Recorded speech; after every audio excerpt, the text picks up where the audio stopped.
Hello and welcome to Bite Size Screenwriting Tips with Jennifer and Kem Enaya, aka The Unstoppable Journey.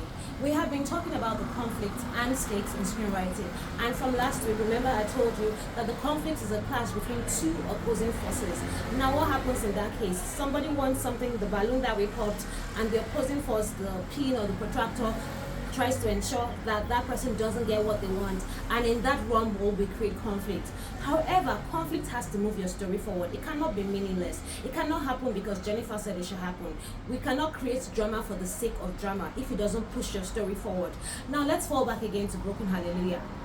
It's still Broken Hallelujah season, So let's fall back again to Broken Hallelujah. We notice that Okudili faces the first obstacle when he loses a shop, but that conflict at that point forces him to take a decision to move out of town. And moving out of town changes the trajectory, my favorite word, of the entire story once again. We now create the new conflict with his girlfriend, love interest, and so on and so forth, because he had to move out of town because there was conflict. So your conflict has to move your story forward. And if you watch at every given point in time, either with his colleagues or with his friend or with his wife or even with his mother, there was constantly conflict at different points of the story that moved the story forward. I'm choosing to focus on the male protagonist because the thing is to think that, we have only one protagonist, Bimbo Ademoye's character is the main protagonist, so let's follow her. No, every character in your story, and we will talk about that when we get to characters, every character in your story has to have their own story arc,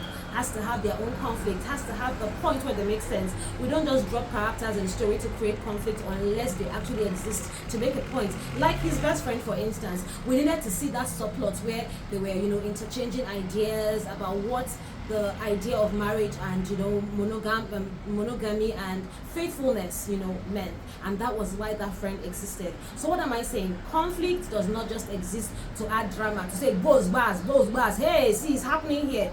That's not what conflict is for. Conflict, as much as it infuses drama and tension into your story, must also take your story from point A to point B logically and creatively. And that's the lesson today on Bite Size Screenwriting Tips. Thank you.